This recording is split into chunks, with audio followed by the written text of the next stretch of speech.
Hey everyone, it is Meredith and Amanda from Hi. the future and the past by the time you listen to this. Time has No no meaning. meaning. No meaning. Amanda, can you let the people know what they're Hello. in for this episode? So this episode went off the rails in the best way possible for how our brains work, but it means you are going to hear updates from us in real time as Prince Harry's lawsuit against NGN comes to an unexpected conclusion. We record this on Mondays. There were updates on both Tuesday and Wednesday this week. So takes from past and future, Meredith and Amanda. It'll make sense when you hear it, but we just wanted to give you that heads up.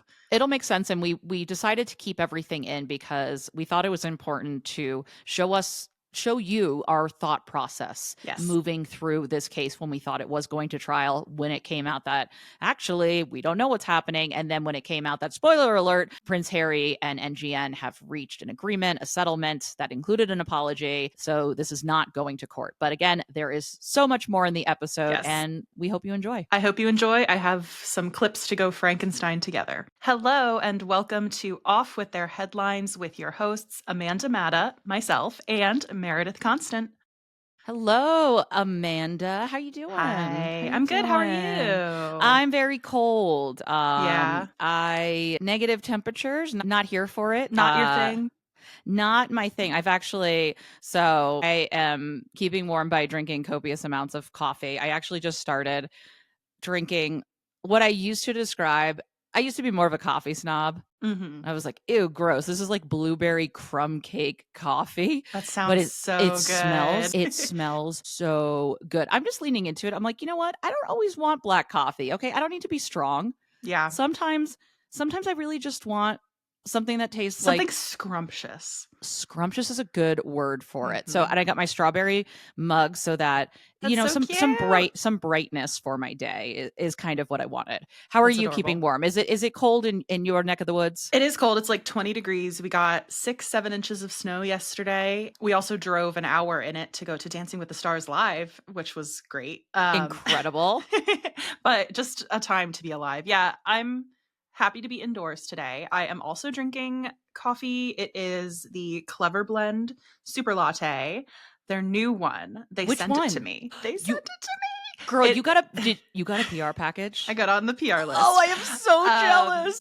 So I posted organically about it so much that they said, "Can we send you some of our new stuff?" So it is brand new. I don't even know if it's out yet. It's the honey vanilla coffee super latte. It is so scrumptious once again, which I wasn't necessarily expecting because I'm more of like what you mentioned, blueberry crumb coffee cake, whatever, mocha, like that's my normal jam. The mushroom coffee in general, it's been a slow warm up for me, but the Clever lattes, I love them so much. But this one's like exceptionally good.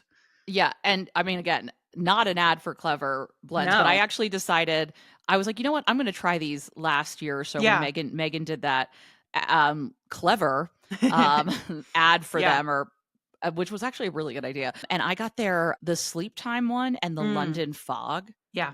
Oh my God. I love a London Fog. Good. It's really good. And it comes with like a very powerful blender thing. Because I had one of those little blender things of like, oh, this doesn't do anything. And then I used theirs. I was like, whoa, baby, this thing's got horsepower. Well, that sounds amazing. I kind of want to try this now and order it. So I might have to look into it. Somebody's here. What? Someone's here. Shane. We have to cut this out because we are actively recording. But no, we don't. No, we don't. Hey, Shane, how you doing? Goodbye. He wants to be on this podcast so badly. I would like to say Shane has interrupted the podcast before my own children have. Because they know I'm like, mommy's recording. And they're like, we don't want to lose our iPads. He plans to come say hi to Meredith every time, but today he is home from work. He's an educator. He's playing Marvel Legends, I think is what it's called. It's like the new Battle Royale video game. I don't know. But he wanted to say hi to Meredith, so. I love him. He also sends me very nice notes on Substack. He'll be like, girl, you're killing it. You brought me 50 new subscribers. Keep it up. And I'm like, there's an ally. Give that women's award that Justin Baldoni lost. He's the best hype man. Shade. Shout out to Mr. Effect. His Substack, it is very fun. It's called Feats and Faults. He ranks pop culture characters in terms of he has his own system for ranking, and it's very fun. It's and amazing. Yeah. Yeah, it's really, really fun. But we have a jam-packed episode today. We gotta cut it. We have so much to get into. Also, by the way, we do have our Patreon. If you want to listen to Mhm. this ad-free, you can go on Patreon. You also, at certain tiers, can get access to our videos when they drop. Other than that, this video will be on YouTube. A week Hello. later. So yeah, and we actually have a couple of fun things planned for February. A request actually from a patron who said she wasn't above bribery. And to that I say, we're not the Trump administration. Don't worry, you don't have to bribe us. I'm kidding. I'm not really kidding, though. Listen, this is going to be an interesting 4 years, and we have each other, okay? Yeah, and so many light topics to discuss. We've already been in the trenches with the Trump administration, and as we're recording this, they haven't even taken office yet. So that is the subject for a future episode, because today we got to keep it moving. We are jam-packed today. So let's get into it. First of all, can you just mention another podcast you're going to be on soon? Oh my gosh, yes. Meredith Lynch from the Oddly Specific podcast, where Meredith Constant is a regular guest. So fun. Meredith 2.0 reached out to me and asked if I would host their first inaugural book club. So that is going to be going on in March. I believe it's March 7th is the date we picked to kick that off. We are going to be reading The Mesmerist, which is a novel that sounds very, very good. Meredith is already reading it. I have not started it yet because I am trying to plow through Iron Flame so I can start Onyx Storm this week, but I will get there next. And yeah, more details on Meredith Lynch's socials if you would like to come hang out and do a book club with me. I will definitely be on there cheering. Other Please. Meredith, as I call myself. Other Meredith. That sounds amazing. So let's get into Burying the Lead, which we had a lot of people ask about it. And yep. It is the Vanity Fair cover story on Meghan and Harry. And this is one of those things where this is going to kind of upset everyone. And I'm going to tell you why. It's going to kind of upset everyone because there are people that are going to want us to slam this as a hit piece. And then there are people that are going to are just waiting for us to review it so that we can, I don't know, eat crow or something, you know, like somehow like this is personal to us, which is not, which again is why parasocial relationships of any sort are very scary.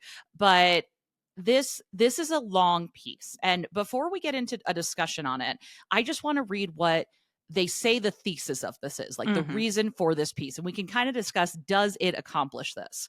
So, quote, over many months, Vanity Fair spoke with dozens of people who have worked with and lived alongside the couple to understand the impact they've had on their new coastal California community, the challenges of enacting the ambitions of two first-time CEOs, and how their experience with the monarchy foreshadowed some of their current difficulties. It is important to note that Harry and Meghan declined to be interviewed for this article, along with, what is the name of the woman they hired? Terry something. I can't find it now. It's like a VP that allegedly yelled at people. She also declined the request for comment. So that is the basis of this. Before we start, this article ironically suffers from one of the things I think they pinpoint as one of Harry and Meghan's downfalls, which it's like it's trying to do so much and wrap all of these facets into one piece. And it just... The reason I think it's on so many people's radar as a quote unquote hit piece is because it aspired to a lot. And I think almost by definition, because they were aspiring to too much, they fell short. So right at the top, I think that is my main takeaway from this article as a piece of journalism. I think too, two of the main theses, I guess, are, or what the questions they're looking to answer are about their job. I think where this piece fails for me really is the impact they've had on their new coastal California community. I think that is by far the weakest piece of this. And we'll get into that. But also how their experience with the monarchy foreshadowed some of their current difficulties. It feels like to me more the continued presence of the monarchy despite leaving it is actually some of the difficulties, not necessarily their experience with the monarchy, but the power of the monarchy, even when you're not in it, I think was more apt. Yes, and there was one part where that really stuck out to me where they repeat some claims from Meghan, especially her time in the monarchy, without really analyzing them. They quote one source, Tom Fitzgerald, a fashion and cultural commentator who is part of the brand Tom and Lorenzo. They quote him, also pointing to Meghan's repeated claims that she was forced to wear neutrals during her time in the palace to avoid upstaging the queen, blah, blah, blah. Noting that Meghan's wardrobe is now primarily composed of that palette. There's no like engaging with some of these sources and engaging with what they're claiming. There's just kind of printing what they are saying, which frustrates me. Yeah, that frustrated me too. About we bring up the Spotify exec who calls them effing grifters. That's another part where it's like we've heard that. We didn't dig deep enough into that and really analyzing it in a meatier way. And there's this part where they talk about the development process with Harry and Meghan with Spotify and kind of what they expected these celebrity podcasters to do and what ultimately happened. And they do have this good part where one Spotify employee says that they didn't want to do the celebrity podcast thing. They wanted a big theme that would explain the world, but they had no ideas. Then they have a quote from someone who worked closely with them on audio projects who disputes the version and says that because Meghan and Harry's insistence on silence from employees and their own reticence, the public doesn't know how good projects that had to be abandoned for practical reasons. Quote, it feels like the only story is they didn't satisfy their contract, she says. It's not like work wasn't being done. And I think that's another kind of interesting point. Like I liked that part where it's here is one person's experience and viewpoint on this. Here's another person saying, actually, there's a lot you didn't see and a lot of great projects that didn't get off the ground for reasons beyond Harry and Meghan, but you don't see that part of the process. Right. So that was one of those moments where I feel like there was some good, interesting journalism, and actually Jane Marie, who worked with them on a project, I know her a bit from just the online world. Industry contact. And she's fantastic. And I found it interesting. She's one of the few people that will go on record. And what I love too is her quotes they're exceptional because they aren't super emotional in any way. She's like, yeah, their idealism was like really like something I would love to have. But yeah, it's really hard when you get into this and, you don't really know the situation. And she even says, based on an experience with Meghan, because you get a lot of those, she's just a lovely, genuine person. Like it's fine. She doesn't have this, it appears that she doesn't have this strong like relationship with them. It's just we work together. It was fine. Right. And you can really contrast that with, you pointed out the weakest part of this article, in our opinion, is the Montecito of it all, where several people spoke with Vanity Fair and didn't go on the record. They did not give their names, but they complain about what Harry and Meghan have done to Montecito. Quote, I think everyone, including the A-list celebs, would prefer that it's not on the map like it is what one Montecetan says. This person also complains about how you can't get reservations at one of the local restaurants anymore because there's just so many people and it's all Meghan and Harry's fault. And it's just like, okay, that's one viewpoint, but how does that hold up when you actually examine who is coming into Montecito? Is it tabloid media? Is it the British media trying to get looks at Meghan? That's not their fault. It's just there was like a the lot more paparazzi dialogue stuff. It's weird. And also this is really weak because it doesn't talk to anyone who says it's fine, whatever. Right, but also right. There's no follow-up on, okay, have they actually attributed to price increases in the area and housing? But also, is that bad if you're looking to sell a home? Why does this matter? Why does this matter in the story? Right. This philanthropist couple in Montecito, let them use, I mean, they were paid, but let them use their home for this show. So they're clearly not ostracized from the community. People are going to have varying opinions, which is fine.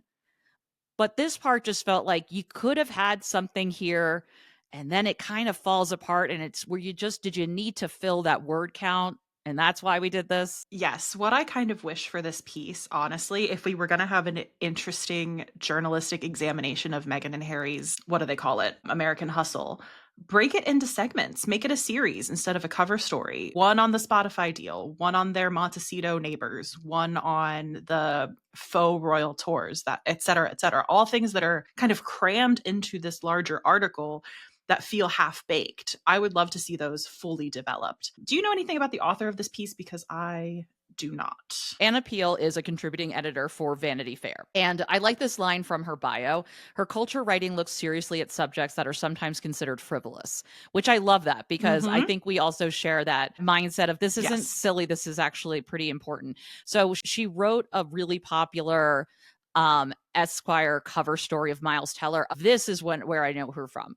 In 2023, Vanity Fair published Inside the Real Housewives Reckoning That's Rocking Bravo. And from what I remember, this didn't like hit as hard as I thought it might. Like there was some stuff about this that we kind of already know this about Bravo, and it didn't. I believe from what I remember of this story that it didn't really live up to kind of the expectations of what it could be. And it kind of feels similar in this Harry and Meghan piece. Not that she is a bad writer by any means. And I think there are parts of this that are really strong. And that's why it's important to remind people that we're being critical of this piece, but it doesn't mean we completely hate it or have any feelings about the author. It's the media. Yeah. That's the risk you run when you are writing articles to become flashy, glossy Vanity Fair cover stories rather than investigative journalism. There's just a difference there. There's going to be a difference in your sourcing, in your examination of claims, in how things get packaged, and how things get analyzed by a legal department and deemed fit to print or not. So it's an article that could have been more than it is. Is it a damning indictment of everything Harry and Meghan have done? No. It's also not a glowing review of them. And that makes it hard to engage with for a lot of people. It's hard to engage with, and it's also hard as content creators who look at this to discuss, because there are things in here that we have seen prior. We have seen this idea of the struggle for them to create. And I really did have this thought, like, can Harry and Meghan be successful without the monarchy? And not in a way like they can't do things or they're not creative. But there's a line in here about how it's so hard when the thing that makes you compelling is what you left and are getting away from. Right. And also coupled with the fact it's so hard for them to do anything, and they can't anything new without eyes being on every single part of the process. And a lot of people have the fortune of anonymity and not having to deal with that when they are just up and coming in the podcast space, for example, and they are learning. Their mistakes, Harry and Meghan's, are amplified to such a degree. What does it take to be successful? And can they? I think they can do it, but they can't change really the online chatter about everything they do.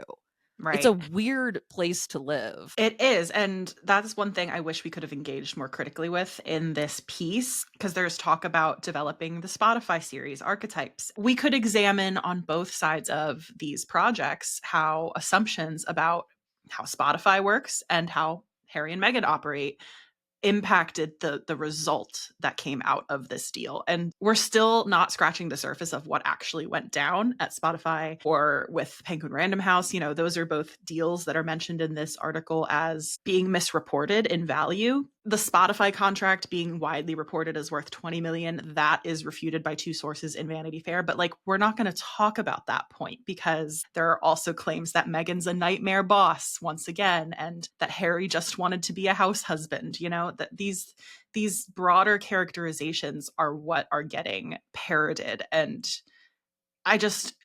who is this serving is what I'm left with. I also think we live in such a time where we can't deal with nuance in people. Oh, there are people. We will get there today. There are people that cannot fathom that there are people that enjoyed working for Meghan and people that hated working for her. And even in Endgame, the book by Omid Scobie, he does write, when interviewing people who worked for her, one employee said, well, don't say she was, we all loved her, because of course you're going to work with people that you don't love. But to what extent? And again, it's so easy for people just to cherry pick these pieces of information. The Meghan and Harry stuff is just weird. It's hard. It's really hard to be objective and critical at this point because, Yeah, when you work with someone, you're not automatically in their inner circle.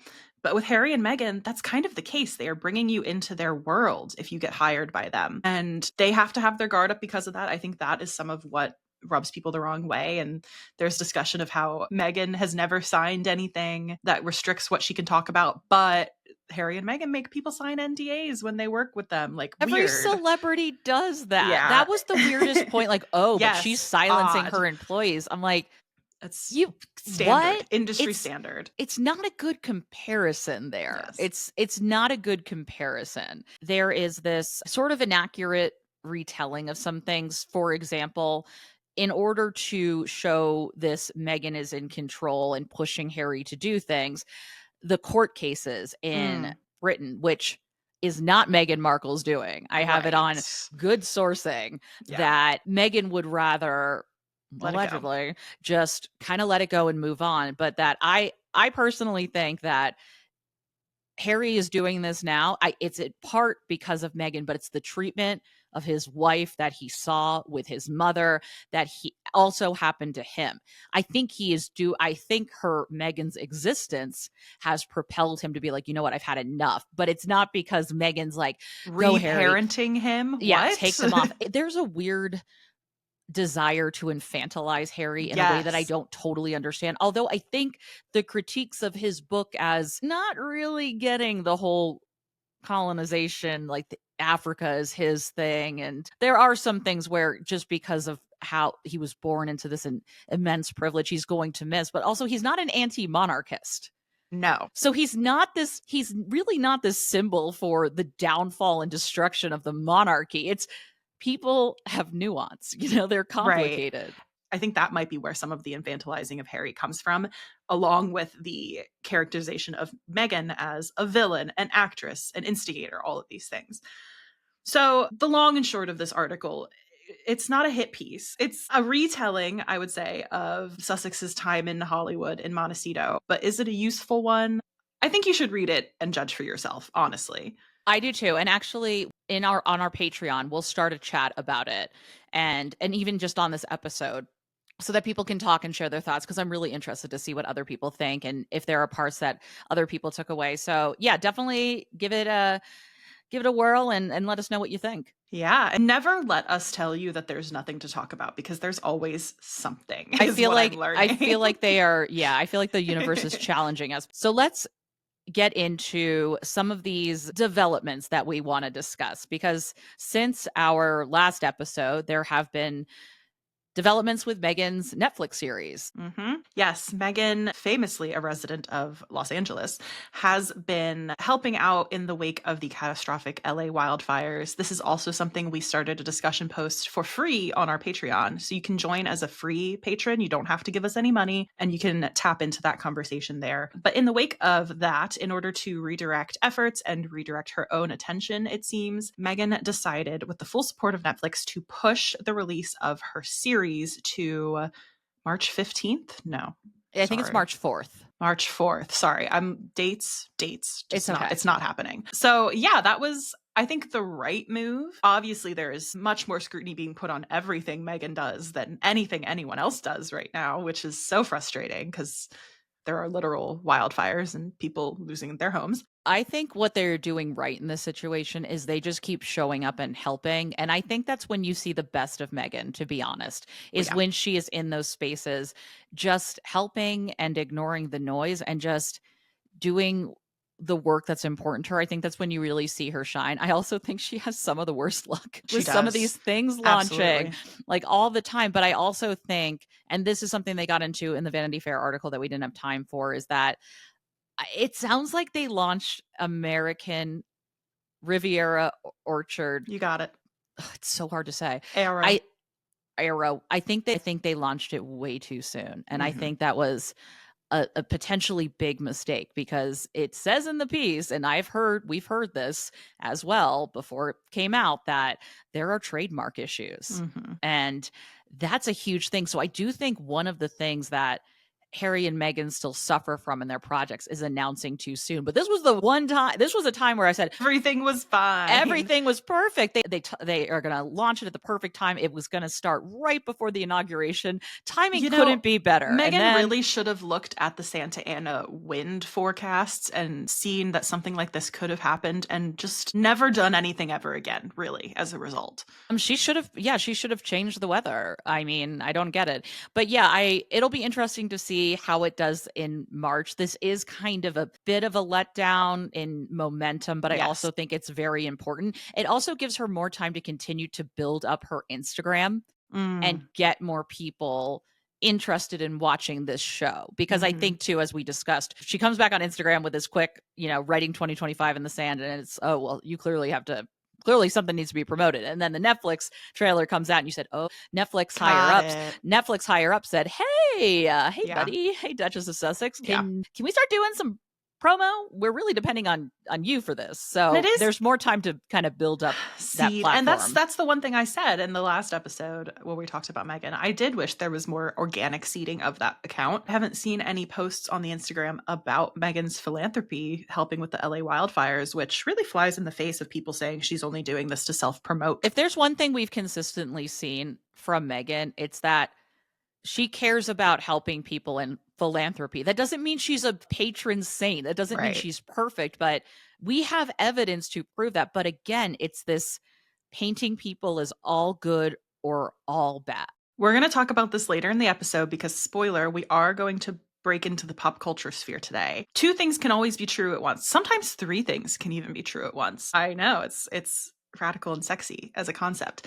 But Meghan, she can be a celebrity who needs to self-promote and also care about her hometown, right? Those 2 things are not mutually exclusive, and they are bad faith critiques that, try to imagine that they are. So I want to leave it there with Meghan. Any other thoughts, Meredith? That's all. We're next going to... Also developments with Catherine. We were humbled. We were humbled because we really tried to get ahead of it. We said, listen, we're going to do our Catherine episode. Been a year. It's the timeline. Nothing is going to come out that's going to shake this in any way. And then Meghan's show came out and said, okay, we'll push Catherine another week. It'll be fine. And then, and then that Instagram post dropped. Do you want to catch people up on what happened? Yes. So Catherine, Catherine, the Princess of Wales. Also Duchess of Cornwall. You were right. Yeah, okay. 2 things can be true at once. She is both a princess and a duchess. Catherine, the Princess of Wales, she paid a visit to the cancer center where it has now been revealed that she received her own treatment during the past year. We still don't know what that treatment necessarily was, although she did discuss on this visit having a chemotherapy port. So now we can look back at things like Wimbledon from 2024, where she modified the neckline of her dress to cover her collarbones. And at the time, it was speculated it was to hide a chemotherapy port. And now that's something I do feel comfortable saying, yeah, that's probably what was going on there. It makes things interesting to look at in retrospect.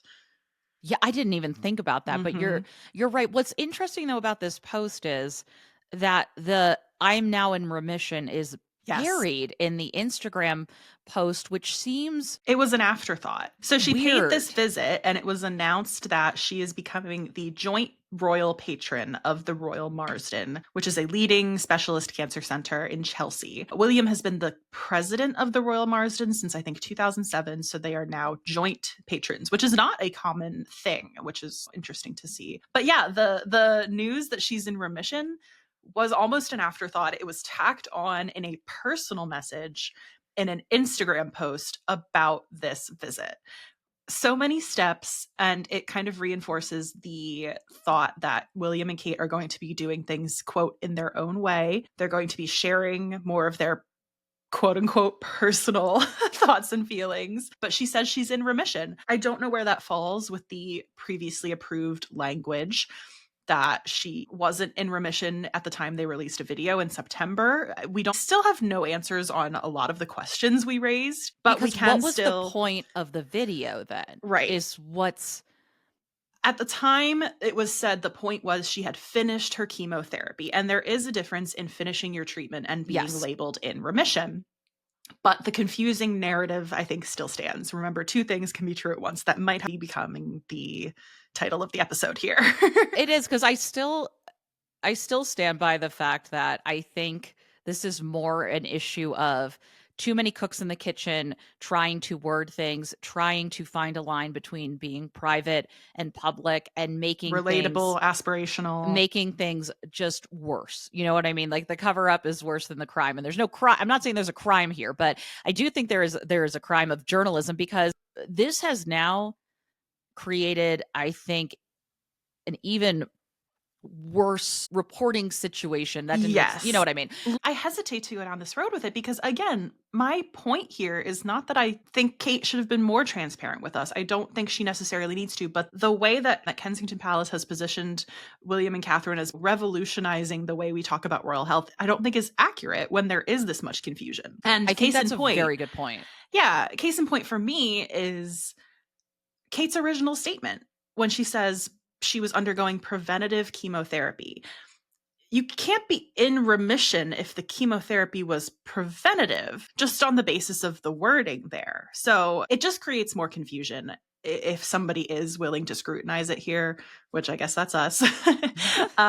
Congratulations to her on being in remission. That's wonderful news. That's wonderful news. My celebratory mood is kind of dampened by the state of palace communications. It's alarming, because really what this did was set a precedent of what we can expect going forward, and what the British media will accept as well, that Kate and William are doing this their own way by releasing things on Instagram first or by themselves that doesn't really allow follow-up and actual journalism. And it's going to be interesting, I think, watching how the British media tries to handle this without coming down on William and Kate, because they have to hate this, but they are so afraid of losing access. And that's actually really, really bad for journalism. And it is still, we're seeing the effects of that, because in the briefings about Catherine's visit and her announcement that she's in remission, there was a line. Some Royal Rota reporters included it, some didn't, but it's basically the line we've heard before. This visit should not be taken as a signal that Catherine is back to work. She is easing her way back into public engagements, but there has also been reporting lately, notably from Rebecca English, that she will not be back at work the way she was before. She is prioritizing her family and her well-being, but the family line is what has historically been used as Kate's reasoning for not working as much as maybe some people expect her to. So that is kind of where they are slowly falling back to. But yeah, it's an ongoing media analysis, like, wet dream, honestly. It really is. And I struggle as a mother with this part, because on the one hand, absolutely, spend time with your kids. Queen Elizabeth, not the most emotionally available mother. So I did make a YouTube video essay on this exact topic. So it's funny. Okay, I gotta watch this. You haven't watched it, Meredith? Sorry. No, it's okay. It was my first long form video on YouTube. I can't wait. And I made it as a result of the announcement about Kate's workload in 2025. And I used that as a launching pad into 3 generations of royal motherhood, an examination. Queen Elizabeth, Diana, and Kate, how they have each kind of changed the game of what royal motherhood looks like, can and should look like. So I will link that. Go you have over to link that. Check it out. I gotta watch that. I don't necessarily think it's a bad thing either. Also, the memory of Queen Elizabeth so fresh in people's minds of what a queen should look like. Right. And it is and should be a nuanced conversation, which is why it's really hard to pack it in here. But yeah, go if you would like to look at that motherhood angle. There is a video essay waiting for you on the Matter of Fact YouTube, which is slowly ramping up in the wake of we are getting there. I also have a YouTube, and this parlays into our next thing, where I'm going to talk more in depth about Prince Harry's trial against the Sun. Kicking off. This is our Super Bowl. This is my Super Bowl. This is the Super Bowl. This is the final showdown, really, because while all of his other cases, which have been against major publishers in the UK, because there's really like 3 major media groups that own 90% of digital media in the UK. And you'd recognize them more by what they publish. So DMGT is the Daily Mail. The Mirror Group newspapers is the Mirror, and then NGN, or News Group Newspapers, is Murdoch. It's the Sun. It's the shutdown news of the world. And so really briefly, the other cases Harry has had before this one with the Sun. So in December of 2023, he is awarded over £140,000 in damages after winning 15 claims against MGN. So that's the Mirror Group newspapers. Then in February of 2024, there was a settlement related to 115 other claims. And that's believed to be have settled around £300,000. And there are people I've heard, especially Americans, saying, oh, he didn't even get that much money. That's actually not an indicator of anything, because they don't award the way we do in America, where it's like monopoly money. They just don't do it that way. That was the case, if you remember, from December, where the judge essentially said, I don't understand a world where higher ups like the then editor Piers Morgan didn't know about this. And that's when he came out and did that unhinged presser in front of his front door. And it was like memories. And it looked like Brussels sprouts, like a plastic Brussels sprout. I'm gonna look again. It was I can laugh at Piers Morgan. Funniest thing. You got to look that up because it's real funny. Oh man, I'll never forget that. Then in January of 2024, Prince Harry dropped his claim in the lawsuit against the Mirror, which is DMGT.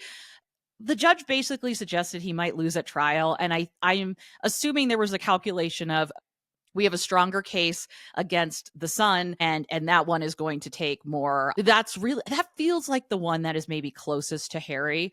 And I think it's because, like, not only is this the paper that published the trumped up like drug taking story from when he was a teenager.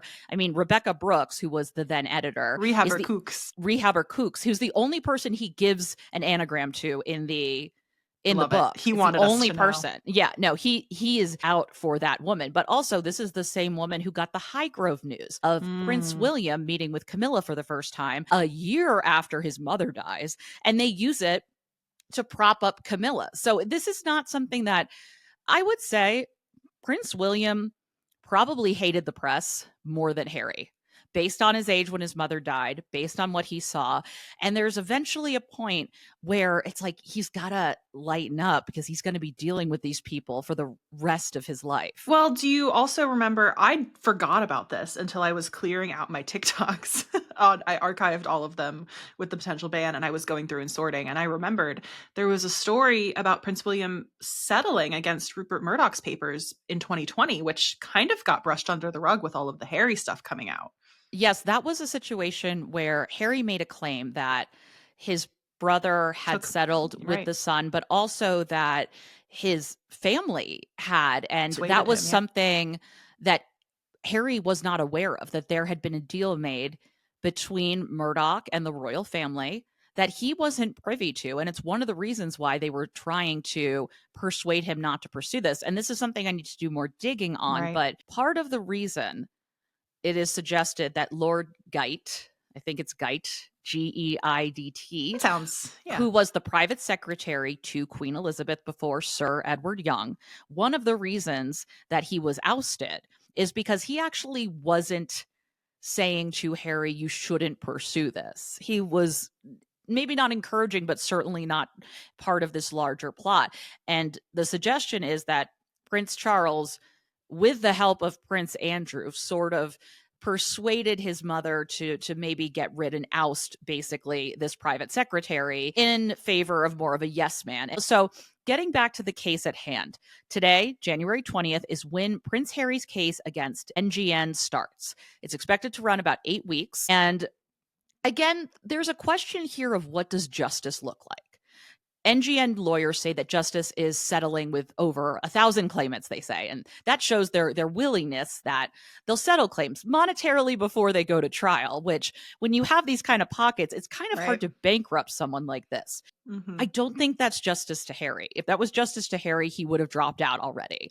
Justice is public accountability. It's getting things on the record. It's fighting for a free and fair press. And I think for him, it's getting some of the proof that he suspected about the dealings between NGN and the royal household, because one of the things that was ruled on just last month was that Prince Harry is going to have access to some of the emails that were sent between NGN and the royal household. This includes people like Rebecca Brooks. Remember, we're talking in this early 2000s time into 20, I don't know the exact dates, but that's where we're looking here. Also, Will Lewis, who is the current CEO of the Washington Post, who has been tanking that shiz. Not only does democracy die in darkness, so does the slogan. So he is wrapped up in this because Will Lewis worked for Rupert Murdoch. He was brought in to, help change the culture. And after the phone hacking scandal, when allegedly he oversaw the mass deletion of emails that would have implicated people, that the Met specifically said, don't do that. It's very messy, but we are going to continue to have, basically like ESPN, we're going to have updates on the story. We're going to have, our sideline chats. Hello, this is Meredith from the future. We recorded our episode on Monday, January 20th. It is Tuesday, January 21st at 2:20 p.m. Eastern time when I'm recording this. And that's because there has been an update in Prince Harry's court case against Murdoch's British publishing arm, which is News Group Newspapers, who publishes The Sun. That trial was supposed to begin today, but it has been pushed off till tomorrow, Wednesday, January 22nd, 2025, if the case goes to trial at all. And that's because there has been a last minute attempt by Murdoch's lawyers to offer a settlement that potentially Prince Harry and former MP Tom Watson couldn't refuse. And here's why. There is, and to be clear, I am not a lawyer, but there is something in English law that says if you receive a settlement, if you win a case and you are awarded a certain amount of money, if it is less than the amount of money that you were offered pre-trial to settle out of court and not use the courts, then you are liable to pay both sides' lawyer's fees. So hold on, sorry. Let me start that out because I said something weird. Even if you win, you are liable then to pay the legal fees for both sides. So you can win, but still end up losing much more financially because at this point, this case has been years in the making. I cannot imagine what the lawyer's fees are for both sides. This is a tactic we have seen Murdoch do before. This is what they did over the Fox News defamation suit involving Dominion Voting Services and the misinformation, the lies that were spread on the channel. Before that was supposed to go to court, they settled for $787 million. That is $1 million. Okay. That is, you are so close to $1 billion at that point. That's how important it was to settle this case because of what could have come out in court would have been more damaging than spending that kind of money to make it stop. And in the end, although Dominion Voting Services was able to release how much money they got, which was certainly telling, and they got a partial apology from Fox News, it pretty much went away. And I want to be clear that a lot of this reporting comes from NPR's David Folkenflik. He has been covering things like the scandal at the Washington Post with CEO Will Lewis, who is also implicated as one of the people who contributed to a culture of phone hacking and mass deletion of emails and proof during his tenure with Murdoch. Just edit out the silence while I keep looking.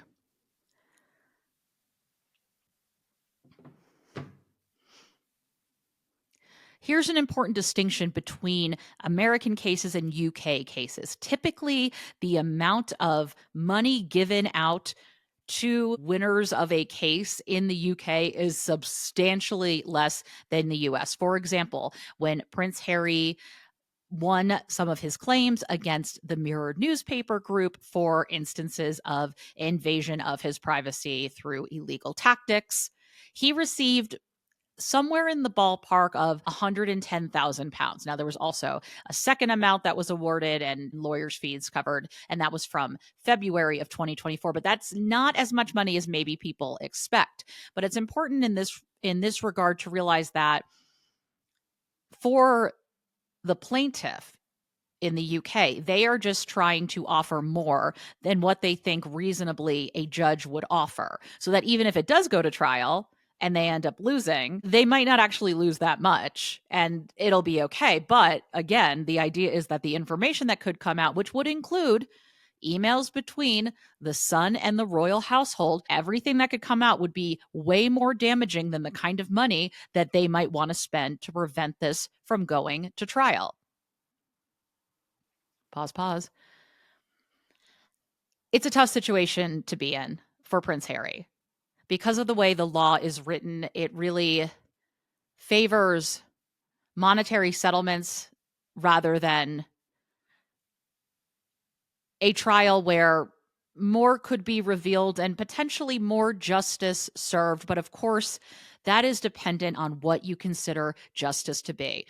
As we've discussed, Murdoch and his newspapers really see that the claims that they have paid out, the monetary restitution, is a sign that they have changed and are taking this seriously. For someone like Prince Harry and a lot of others who believe that it wasn't just News of the World, which Murdoch closed and kind of took the blame for all the phone hacking stuff, that it was also the Sun that was doing the exact same thing. And this was and that this was pervasive in not just Murdoch's tabloids, but the entire British tabloid ecosystem, which we've seen with Harry's win on some of those claims he had against the Mirror from a similar time period. So by the time you listen to this, we will know if the trial has started or if Prince Harry has indeed settled before the case was set to begin. Depending on what can be disclosed, we might have even more information. Well. Here we are again. It is 9:39 a.m. Eastern on Wednesday, January 22nd. This is Meredith's third outfit change if you're watching the podcast in video format today. Everyone's learning my hair schedule of when I wash my hair and like what each day looks like. We have a third update on Prince Harry's ongoing legal battle against News Group. Is it News Group Newspapers? Is that it's really News their Group name? News. Yes. The names of these media conglomerates are very boring and very weird, but they're very nefarious. Yeah. So you just listened to Meredith explain that the trial was on hold pending a settlement offer from NGN on behalf of Rupert Murdoch. That has now been agreed upon, and Harry will not be going to trial because there has been a settlement for reportedly 8 figures, upwards of 8 figures, meaning at least $10 million, which is, Meredith, correct me if I'm wrong, pretty unheard of. It's a ton of money for the UK. Historically, UK settlements are much lower. Even Prince Harry's case, which he did bring to trial against the Mirror, the judge awarded in the low 6 figures. And so part of the reason which I discussed that Prince Harry and former MP Tom Watson might have been kind of forced to take this deal is that under English law, if this had gone to trial, and even if they had won, if they had been awarded less than what the settlement offered, they would have had to pay legal fees for both sides. Which is, don't love that. Don't love that. Questions could be asked of that, like, legal strategy. So was it just the money, do we think, or was there another piece to this? Because you talked about Prince Harry, justice might look different for him than it does for the English courts, who are very focused on money. What else came with the settlement that made it an offer he couldn't refuse, so to speak? So the apology from NGN was pretty historic and unheard of. Okay. To the extent. And not only did it apologize to Prince Harry and his family, but it also apologized for the surveillance and invasion of privacy to his mother, Princess Diana. And I think that probably meant a lot to Prince Harry. And I actually wonder if part of the negotiations for settlement were around what the apology would say. Like. NGN offers a full and unequivocal apology to the Duke of Sussex for the serious intrusion by the Sun between 1996 and 2011 into his private life, including incidents of unlawful activities carried out by private investigators. That's for the Sun. They then say they also offer an apology for the phone hacking, surveillance, and misuse of private information by journalists and private investigators instructed by them at News of the World. So the difference here is that News of the World is now closed, and they were taken to trial, and Andy Colson, who was a deputy editor for Rebecca Brooks, was found guilty of crime, and along with journalists and Doing crimes and along with private investigators. So what's Mm-hmm. interesting about this statement is they're like, yeah, well, News of the World was found guilty of X, Y, and Z, that obviously they were instructed by people. But the Sun, there was just these private investigators that just did stuff. How were we to know? That is the interesting part, because according to a tweet from Tom Watson, he calls on the Met to investigate that it is time for the government and the law to hold them accountable, because this was a civil trial. And if we're talking about what justice looks like, there is only so much Prince Harry could do. And to a certain extent, it is not up to one man to overhaul the British media. And at a certain point, you have to decide, how far can you take this? And financially, whatever. He's sort of been leading the charge, but there are others. Elton John, what's her name? Elizabeth Hurley was another co-defendant in one of his cases. So it's not just Harry, but it's definitely, he is the one who I think could bring the most damning evidence to light if this case were to go to trial. And I feel like that is also part of the motivation here for NGN to settle. It's not just hitting him where it hurts financially if they went to trial and had him pay the legal fees, but what could have come out in discovery? Apparently, I read there were 30 million emails that had been deleted that we were trying to keep from seeing the light of day. 30 million? Is that true? There's a lot of figures thrown around, especially when it comes to the mass deletion of emails, because one of the things that the lawyer who represents Harry as well as Watson, what he says in the statement is, quote, "The rule of law must now run its course. Prince Harry and Tom Watson join others in calling for the police and Parliament to investigate not only the unlawful activity now finally admitted, but the perjury and cover-ups along the way. It's clear now this has occurred throughout this process, including through sworn evidence and inquiries, that's like the Levinson inquiry, in court hearings, and in testimony to Parliament until today's final collapse of NGN's defense." So there is this whole, and this involves Will Lewis, who's the CEO now of the Washington Post, that while he was an exec for Murdoch, along with higher-ups like Rebecca Brooks, I can never remember his first name, but Chessman or Cheeseman, it's great, whatever. That they oversaw, and this came out in high court documents in preliminary hearings. So there were things that were exposed in preliminary hearings. It came out that allegedly they had been a part of a cover-up to delete all these emails, despite the fact that the police asked them to preserve all evidence, because of a trumped up security threat, which was not true. And Will Lewis allegedly was brought in to oversee the cleanup of that, not to quote unquote implement a better culture at we've all seen Succession. It's never about improving the culture. Never. So this is not done, I think, is my point. It might be done in some ways for Harry, because he got what he needed, which was that apology. This happened, but it goes into the historical record now. We can't look back on this and call his mother crazy for her paranoia around phone hacking, etc. But in terms of preventing this from happening again, or preventing equal abuses by the press, do you think it makes a dent there? That's what's hard about this, because I'm not sure, even if Prince Harry had won, would it have really taken down a media empire? Or would it have just been acknowledgement that, yeah, we did something wrong, but that stopped in 2011?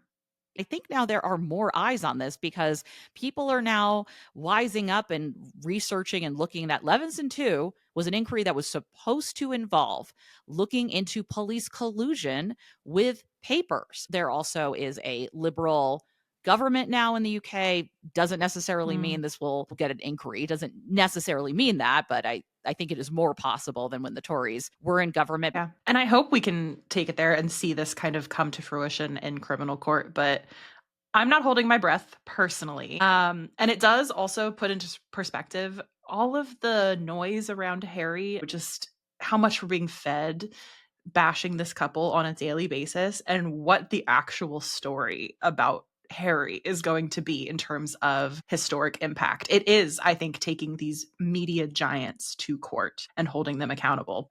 Because the things that have come out and the things that people have gone back and researched, like myself, because of listening to the Harry Meghan documentary and just being like, I wonder what was behind that story, and then digging and then finding these things and learning about these people that are of course still in positions of power. Right. There wasn't real accountability. This affects everyone. Like, whatever you think of Prince Harry, it is weird to be on the side of a media conglomerate that has committed crimes. Like, you kind of have to think, what are you doing here? This is bad for everyone. Justice here does look like seeing this through. Another inquiry, but things have to go into law, because the Levinson inquiry, they put all of these suggestions and all of these things in a big document, and David Cameron, who was the conservative PM at the time, looked at it and was like, this is great. Like, great job. You guys worked so hard. Amazing, like, sweetie.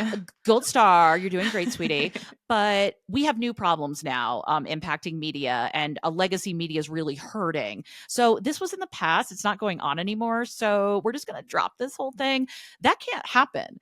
They really need to figure out how to both safeguard the public against these practices and not crush the media of their ability to do their jobs. Right. And I do think there is a line here. And of course, the media, and I am like free speech all the way, investigate these people. If you're gathering information illegally, like there needs to be, something needs to be done here. Consequences. There needs to be some consequences. And that's what frustrates me about it so much, because I know free speech is a very American notion, but it really globally, there is this tendency to view big conglomerates and corporations as people, and I really wish we would stop doing that.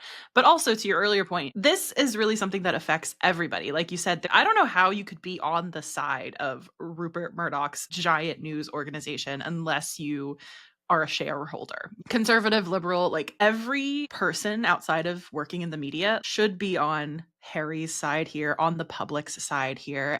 And even in the media, even people who... Right. If you purport to support a free and fair press, it's a no-brainer. It's frustrating to watch it kind of perpetuate itself, I guess, this problem and the cover-up for it. But hopefully that begins to change. Also, the media in the UK that we know has this agreement with the British royal family that really skews what they cover and what they don't cover. And a little hot take, Prince Harry might have also done this to protect his family, because for all the talk that Prince Harry is trying to bring down the monarchy, no, he isn't. He is not an anti-monarchist. They would have stayed if they had gotten protection. It really says something that when he attacks the British tabloid press, people take that as an attack on the royal family. That is always a correlation that says a lot to me.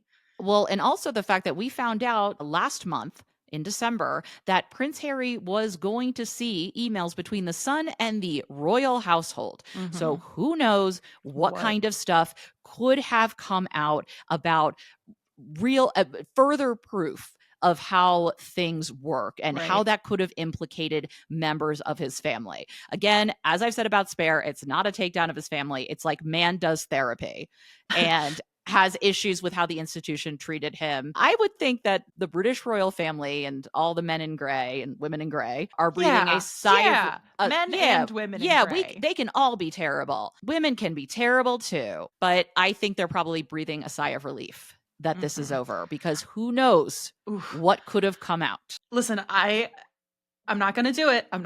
But I really want to go on to Mark Zuckerberg's free speech, Meta, no fact checking platforms and just start posting what I think was in those emails. I think that would be really fun. I won't do it. It's a joke. Oh my God. But what if we could do a fake thing, like our own start a fake we could do campaign. Our own burn book. You know what I mean? Yeah. Like, Lord Guide is the fuggliest bitch. I'm just kidding. I'm kidding, Lord Guide. I'm kidding. Maybe that might be a paid Patreon thing. Yeah, let's do it. We gotta protect ourselves. Write it down. But yeah, so this is still ongoing. And I have to imagine for Harry that after living this for 40 years and what his mother went through, having a settlement that involves an apology and being able to, because what they've done is Tom Watson has turned over at least his dossier to the Met for further investigations. It is imperative to encourage the journalists that are not going to give this story up, which I imagine is going to be outlets like Byline Times, which includes people who were found guilty of the phone hacking stuff, who became like vigilantes. The Guardian, of course, NPR, David Folkenflik has been on the pulse of this. He's been on the neck of Will Lewis, the CEO of the Washington Post. It's far from over. Okay, well, that's it for our updates. This episode is already too long, so we apologize. It's a bonus. It's actually a big episode. We probably care more than you do about the length. We sat down to record originally and said, let's do a tight 40. In no world was that ever going to happen. Never. And it's funny because even this week we were like, oh, this is pretty good. We're at an hour. And then breaking news. And then breaking news. We will pop you back into the main, go back. episode now. Enjoy. If anyone else has lost the plot here, like I have, feel free to send us questions on this case. Yes, please. We do have plans to do a deeper dive in February with a potential non-expert legal expert to come on the pod. Really... I think some of you are going to fangirl because I certainly did. Yeah. I'm really excited when we can hopefully announce that. But also, if you do have questions, feel free to email us offwiththeirheadlines@gmail.com. We could definitely do an episode in the future, which is mailbag questions of some of these topics. So absolutely. Anyway, moving on to our pop culture segment. Amanda, what do we got? Yes. So it's very similar because lawsuits. I'm sure many of you have been following the ongoing saga of Blake Lively, Justin Baldoni. It ends with us in court. All of this. I'm also trying to follow it. There are a lot of moving pieces. I'm going to just briefly chat about this because I see history repeating itself and I don't like it. Where are you with this story, Meredith? I'm not going to lie. I have avoided this at all costs. I don't know why, but I think part of it is I know what I don't know, and I'm not comfortable. I'm very careful with something of this size, and this is messy. It is very messy. This highlights some of the kind of the worst impulses of people. I think it's another example of how there can be multiple truths at once. I think overall, though, as someone who studies media and online media and digital discourse, the way you can coordinate a PR attack and how much of the time we are really just engaging with bots online. That was kind of wild. Yes, that was something revealed allegedly in the Lively lawsuit. So if you're just catching up with this story, where to begin? So just the broad strokes. It's a movie, and it's a Colleen Hoover book. Oh I'm my like, gosh. what are we doing here? This could be a whole podcast, not just an episode, a whole podcast season on this drama. So yes, Blake Lively first accused Justin Baldoni of inappropriate behavior on the set of It Ends With Us, I think December. The articles have come out middle of December. The press tour for that movie was just bananas, a mess. It raised questions of, hey, is this the new thing in Hollywood? You promote your movie with a messy press tour? No, it seems that there was actual terrible stuff going on behind the scenes. So in December, Lively filed a complaint on Justin Baldoni, who directed the film and starred in it with her, alleging disturbing and unprofessional behavior on set, which is very adjacent to sexual harassment, if not sexual assault. She also alleged in this complaint, it's not a lawsuit, but it is a complaint filed in California. So this is serious. You have to believe that she's willing to go the distance with this complaint. She alleges that there was also an extensive retaliatory smear campaign against her. That complaint was filed not only against Baldoni, but also the film's lead producer, Baldoni's production company, Wayfarer Studios, which is a name that comes up a lot once you dig into this, and also Jed Wallace, Melissa Nathan, and Jennifer Abel, each of whom are named in the effort to tarnish Lively's reputation. I want to note really quick, Melissa Nathan is actually the sister of a New York Post reporter, Sarah Nathan, a journalist who has been identified as running a very similar quote unquote smear campaign effort against Meghan Markle. The tactics here, there are numerous. They are outlined in the complaint. They include saturating the media with biased articles, silencing supportive voices of the subject of those articles, and then astroturfing, filling the comments with just fabricated strategic points of view that retaliate against the person you are targeting while uplifting the person you would like to support. So there is a pattern of allegedly coordinated efforts, both in, Meghan Markle's story and now in Blake Lively's complaint. So the overlap there is very interesting to me. You think about it too with Blake Lively's complaints and the way she was able to call that meeting that they had where she went over 30 things that she needed to change. Ryan Reynolds, her husband, was there as kind of her representative, which I do wonder if having someone not her husband would have been helpful, although I understand the impetus if your wife is telling you that what she's experiencing, you want to be there. It also, a lot of women do not have that power. And just the fact that alone Blake Lively could do that it's still a damning indictment of where we are in Hollywood. This is an interesting situation, though, where, Blake Lively is a woman, but she is part of a power couple. So in some ways, she is vastly stronger than Justin Baldoni. Justin Baldoni, though, has the backing, the money of Sony Pictures or whatever. Of Wayfarer, who I believe also produces he co-owns Wayfarer as well. Oh, okay. I think I missed that point. But so there's a lot of money there, even if he's not as well known of an actor. Some of Lively's allegations, they range from inappropriate conversations. Baldoni allegedly showed her photos of his wife nude in labor and insisted that she disrobe completely to do a scene in It Ends With Us where she's giving birth. And he tried to tell her allegedly that women give birth naked all the time. And she's like, no, I've had 4 children. That's not normal. Like, stop. Lots of stuff in there. There is a People article that kind of lays it all out.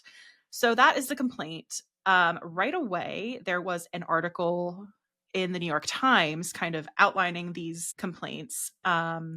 And my super sleuth, Amy, shout out to Amy, who did a lot of research. She pointed out that the article was done by the same person who did the Harvey Weinstein. Which is a great note because there are echoes of the Me Too movement here in the larger cultural conversation. So fast forwarding, right now, Justin Baldoni has hit back at Blake Lively with a lawsuit of his own, seeking $400 million from Lively, her husband Ryan Reynolds, and their publicist in damages, I think, related to defamation. There was also a suit that he launched against the New York Times for $250 million over its coverage of the complaint, which is going to be an uphill battle. It is so hard to sue, not just for defamation, but to sue the New York Times, who they would have based their reporting on the actual complaint, on the text messages that Blake Lively included in her complaint. So that brings me to, what is the point here for Justin Baldoni countersuing? Essentially, it's not really a countersuit, but that's kind of what it appears to be in the public eye. The point here, like you said with Harry and him not seeking monetary damages, right? The point is to get your side of the story into the court of public opinion, which is a tactic often used when allegations of sexual harassment have been launched. Notably, Baldoni does not refute the actual claims of sexual harassment that Lively makes. Instead, he kind of deflects. It to me seems that he's deflecting and instead raises issues of Lively and Reynolds hijacking the publicity for the movie, which I think is neither here nor there in terms of the complaint that she has filed. But he's going after public opinion, which is something we have seen very recently in another notable court case between Johnny Depp and Amber Heard. I don't think the point of that case was monetary damages. The point was to humiliate Amber Heard. Johnny Depp purposely chose to file his lawsuit in a state that allowed video in the courtroom so that public opinion could be swayed. And this is another situation too where and the Johnny Depp Amber Heard thing. It's PTSD inducing, really. Where their victims are not perfect. Like someone like Blake Lively can be, by all accounts, I mean, there's a lot of accounts that she is a terror to work with and that she just a mean girl, just a quote unquote diva, which is an archetype, I know, but that's what gets said about her. And this woman who got married on a plantation and never girl. And also just, again, some tone deafness around how she approached promoting this movie. Yes. Grab your girls and your florals, blah, blah, blah. Some of the weirdness, domestic violence. She tried to cover for the fact that there wasn't an intimacy coordinator on set. It's just, there are questions to be asked there. But at the same time, this issue of sexual harassment can still exist. And the answer to Blake Lively kind of being mean on set and maybe making Justin Baldoni feel a little small is not to sexually harass her. I also think, I believe Justin Baldoni owns the rights to some other movies that potentially, or something else with Colleen Hoover. I got to look that up, but that there's also that at play, like Right. the There's a ownership lot of moving pieces. and being able to produce and actually successfully Yes. make other movies. So I think that's another thing that's where kind of some of the money comes in. But it's to get things out into the court of public opinion. I just feel like it's a good opportunity to remind ourselves that there's a lot here. Yeah. And that there's a lot to pay attention to, and that I don't know, that idea that there's no such thing as a perfect victim, and Perfect victim narrative. Blake Yeah. Lively can suffer from injustice and also, allegedly be a terror to work with. And as we've been saying this whole episode, it is a nuanced, tough conversation to have. The knee-jerk reaction in these cases, it's what happened with Amber Heard and Johnny Depp. We flip-flopped multiple times on who collectively we were supporting in that case, right? Our urge is to create a narrative and put people in boxes and characterize, who's good, who's bad, who are we against, who are we for. We don't know these people. We only get to see the accusations that they're lobbing at each other. The images and videos from the press tour are only going to tell us so much. Sadly, even in a post-Me Too world, gender politics play a huge role here. The playbook that Justin Baldoni is operating out of, I was listening to Fluently Forward, Shannon's podcast. She has done a couple episodes on this developing situation, and she recently had an attorney who she interviewed who litigates these cases. And they were discussing there could be a sexual harassment lawsuit guide for dummies that he is like taking moves out of at this point, where you don't really address the claims being made against you. Instead, you do character assassination, you deflect, you deny, and then you astroturf, right? You launch these smear campaigns. There is extensive evidence in Lively's lawsuit or complaint about how this campaign was orchestrated, how Baldoni wanted to ramp it up to the point where his team was saying, hey, listen, we don't put that stuff on the record. We're going to destroy her, but we're not going to write it down for discovery to be able to find it. These people sent text messages. Yeah. Why aren't you using Signal or WhatsApp? Don't give them any ideas. Don't crime out in public. Yeah. And I think too, from a media standpoint, this is a good reminder, because just 2 weeks ago, we discussed how an article was dedicated to taking quotes from Twitter to excoriate or build up Meghan's show. And you have no idea if those are real accounts. And it really calls into question, what responsibility should reporters have moving forward of making sure the people they quote online are actual real people, and the verification, not just taking screenshots. Because I wonder how many times there's been astroturfing, and that's what ends up being quoted as people are saying online. Well, you don't know that they're people. Right. And if you don't know, astroturfing is basically the practice, which is an industry practice. It goes on and it gets outlined in these documents, where there is a deceptively presented, orchestrated campaign on social media to flood comment sections, to flood mentions. They're supposed to look like organic user posts, but they're not. They are either bot accounts or fake accounts, just flooding the field, astroturfing, to kind of confuse the narrative and influence public opinion. And in this case, it seems to be happening once again, where we're gunning to make the woman into a scheming, quote unquote, actress. I find it very interesting that we want to point out that Blake Lively's an actress, but not that Justin Baldoni is an actor. And the man has to be the misunderstood feminist hero, savior. But he had a podcast. Oh, Meredith. Sorry. No. But it's also the insidiousness of these people who claim to be allies. And I'm not saying there isn't parts of Justin Baldoni who fervently believes this. I don't know, but perhaps he has done things that are pro-feminist, but that this is, people are deeply flawed, and we need to remember that. And even in light of the Me Too movement, it's okay, well, now that we're a little past that time, what did Me Too really accomplish in terms of gains, in terms of wins? Because, and what was the goal? Was it to cancel people? Was it big sweeping change that lifts up all women and makes things safer? I think that there's something to grapple with these social movements and what we wanted to accomplish and what we did actually accomplish. Right. Yeah. I don't think those big sweeping changes have happened in the way we hoped that they would, because the threshold to ruin a woman's career, like Blake Lively's, is so much lower than what it takes to quote unquote ruin a man's career. And actually the reason why I don't think, my gut feeling is this won't ruin Blake Lively. No. In part is because of her husband, is who she's married to. And so that kind of also shows me how far maybe we haven't come. And I think another place to look for this is the rehabbing that's happening of Brad Pitt now that he's divorced from Angelina, and the way that is being framed, because some of the stuff that has come out is pretty horrifying. And I mean, a lot of the children have erased his last name from theirs. But he will continue to work and be beloved. I just hate that we're here again, honestly. Yeah. I imagine this case will continue to play out in the court of public opinion. Wish I could exclude myself from this narrative, but oh well. Here I know. It was time to finally talk about it, and talk about it in a way that is true to what we're interested in and these larger conversations. So again, just remember, you don't know these people. None of us know these people. No. We only know what we have heard, and also our past opinions on these people. And it's really hard to separate all of that. But let's wrap it up. We got a couple of obituaries this week. Yes. First one is TikTok, but like Jesus, they rose again, even faster, faster. What did you do for the 16 hours we didn't have access to TikTok, Meredith? Man, well, I definitely did my final video where I bid adieu to the TikTok.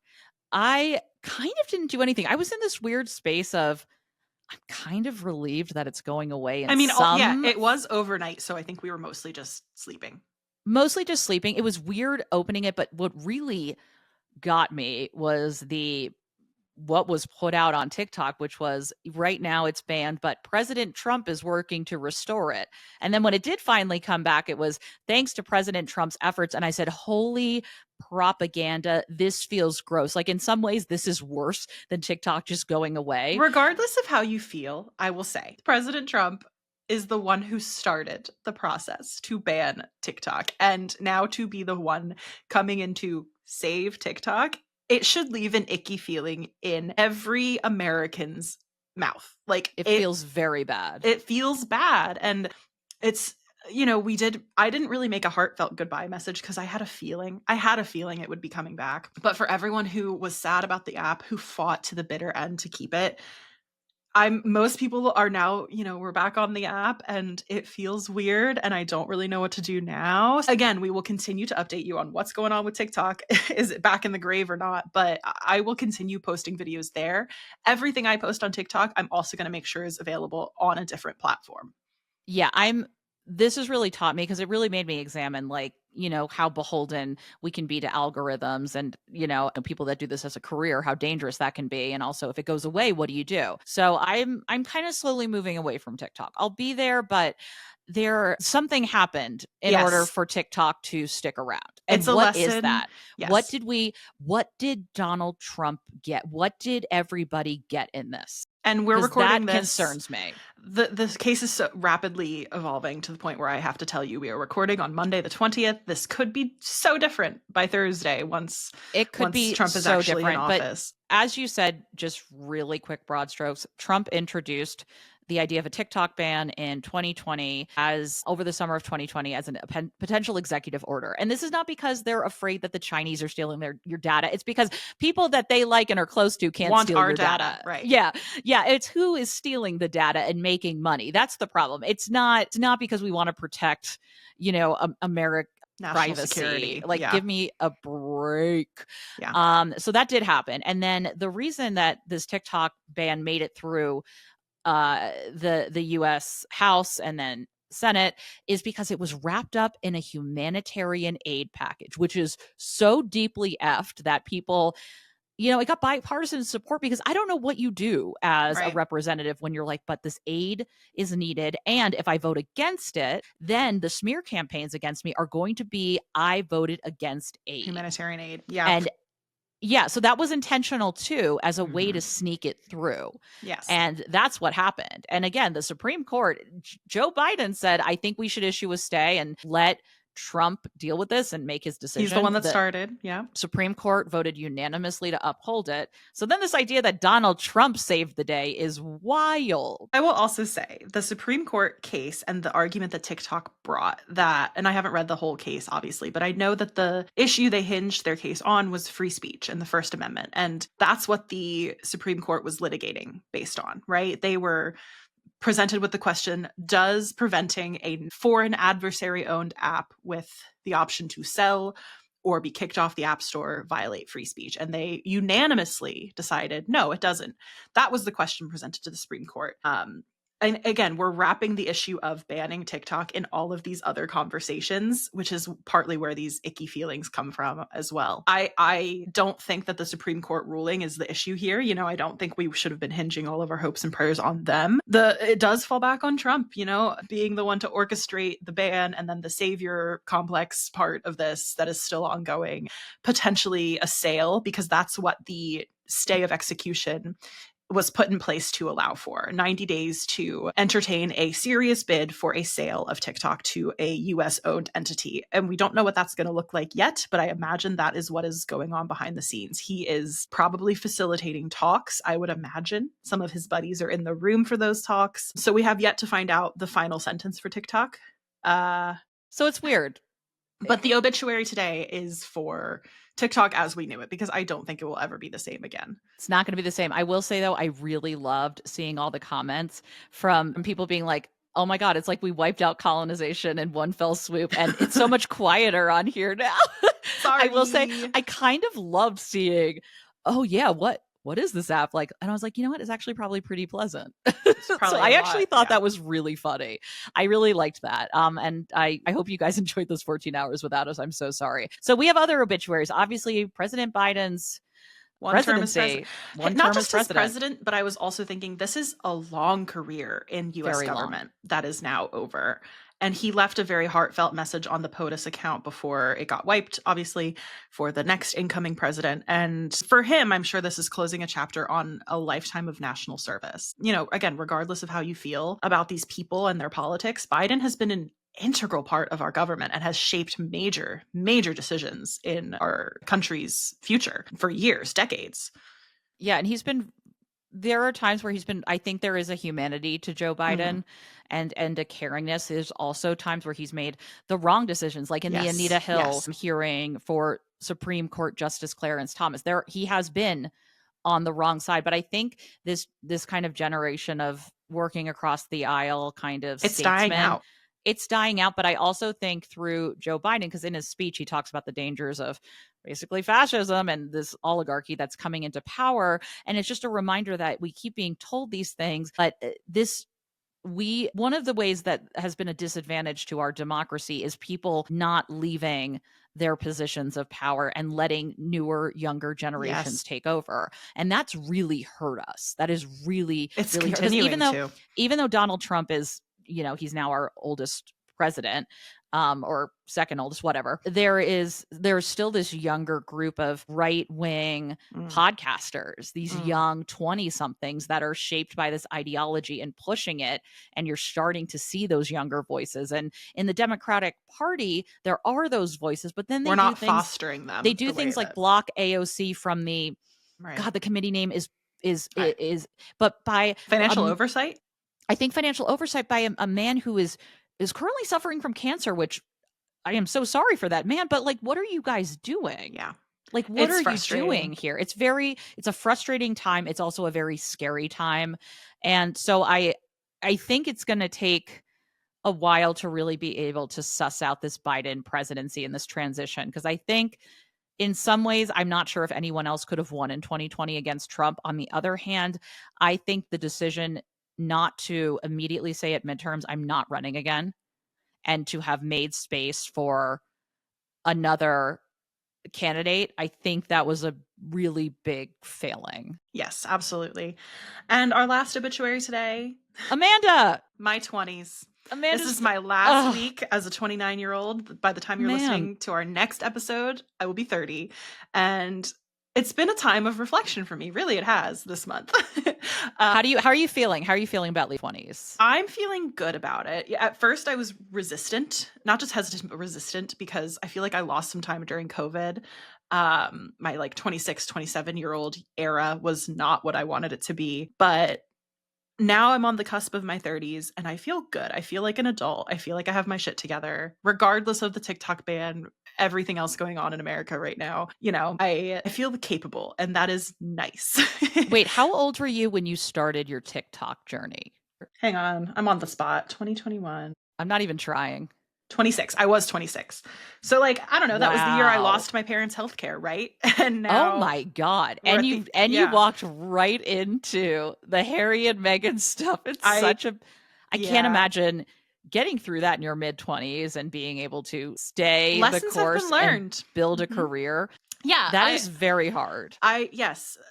It taught me a lot about my values, and there have been things I've been able to say no to that I don't know if I would have earlier in my 20s. And so that's the kind of thing I'm taking with me into my 30s. So yeah, RIP my 20s. I have to say, I felt like my 20s were a time of real dramatic, like highs and lows, but also trying to figure out who I am. Who am I? Sorry. No, yeah. And that's what I believe in. Meredith, somebody who sings their line. That's who I am. But there is something about getting into your 30s, and I'm now 37, that I just feel more settled in who I am and less patient with BS or some of the things that would have really set me off. I just feel way more secure in who I am and what I want to pursue, and things that I would have, I would have stopped myself with self-doubt or combusted. I think there is something to be said about, I don't know, your 30s. I think they're pretty excellent. I really wouldn't go back to my 20s. I'm not going to lie. Settled is a good word. I'm feeling very grounded, I think, as I enter my 30s. And a case in point, the TikTok ban and all of the back and forth that has gone on with that, I just never once did I feel, oh my God, what am I going to do? Really frenzied. I just slowly equalized, and I was like, no, it's okay. Like, I got this. I'm the one in charge of my own ship, right? So we both had a pretty good outlook, like talking to each other about it. I think it worked out okay for us. Yeah. It did. And especially, I mean, in your case, as someone with a much bigger platform and making better, money off the app, that it is a big blow. But I think remembering, like you said, your values and this and that, I'm very excited for your 30s. You're getting married and yes. Oh my gosh. Just more exciting things to come. So happy early birthday. Tell the people when your birthday is so that they can flood you with happy birthday messages. It is the 30th, so it's my golden birthday. So the next What are you doing? We already had my party, actually. So my family, we have 4 birthdays kind of right in a row. My dad's is the day before mine. My youngest brother is Groundhog Day, the 2nd of February. Mine's the 30th. And then my middle brother, his is Leap Day. So we always do big birthday. We lump them all together. This year I said, I want my own cake. I want my own party. And we did that last weekend. It was nice. It was very nice. Mr. Effect not surprised me, but I gave him a printout actually of exactly what I wanted for my cake. And it was beautiful. He executed the vision perfectly. And love that man. We love a man that will follow rules. Make sure, drop Amanda some love. And if you want to, go ahead and review the podcast over please. wherever that would you listen be a to your great, podcast. Great That'd be a present. great birthday gift, especially on Apple, where it really helps us find new listeners, get up there in the charts. And if you leave a review and especially a little comment, we love them. It's super sweet. So thank you guys. Thank you for all the support. It's been overwhelming, the support. If you want to hang out with us a little bit more, you can head over to our Patreon, Off With Their Headlines on Patreon. We do need to give a thank you once again to our press secretary on there, Molly White.